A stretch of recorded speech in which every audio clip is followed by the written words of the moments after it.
ស្រីណាស់ទាំងអស់គ្នា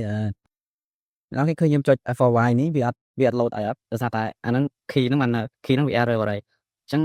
ធ្វើយ៉ាងម៉េចបានយើងដឹងថាកុំព្យូទ័ររបស់យើងហ្នឹង key ណាក៏អាចដែលយើងចុចទៅវាអត់ចេញមានន័យថា key ហ្នឹងវាខូចឬក៏វា error អញ្ចឹងខ្ញុំមានវិធីសាស្ត្រមួយសម្រាប់ឲ្យអ្នកនរគ្នាអាចទៅតេស្ត keyboard របស់អ្នកនរគ្នាបានថា keyboard កុំព្យូទ័ររបស់អ្នកនរគ្នាហ្នឹងមួយណាដែលវាមានបញ្ហាអញ្ចឹងតោះទៅមើលវីដេអូអញ្ចឹងអ្នកនរគ្នាចង់តេស្តអ្នកនរគ្នាចូលមកកាន់ Google Chrome របស់អ្នកនរគ្នាមក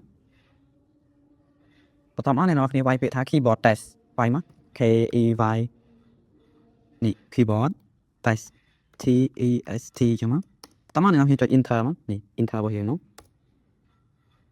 បន្ទាប់ពីចុច enter ហើយនេះអ្នកនរគ្នាចូល website លើគេនេះគឺឈ្មោះថា key test website មានហ្នឹងយើងចុច key test ហ្នឹងមកបន្ទាប់មកទៀតនេះអូសមកក្រោមមកនេះវាមាន2សម្រាប់មួយសម្រាប់ Mac ឬក៏ Windows Mac ឬក៏ពួក Apple ហ្នឹងទី2គឺសម្រាប់ Windows អញ្ចឹងយើងប្រើ Windows យើងយក Windows មកបន្តមកទៀតអ្នកនរគ្នាចុចនៅលើ keyboard របស់យើងមកពេលដែល keyboard ណាដែលយើងចុចទៅចេញពណ៌អក្សរបានន័យថា keyboard ហ្នឹងនៅដំណើរការប៉ុន្តែបើយើងចុចទៅវា key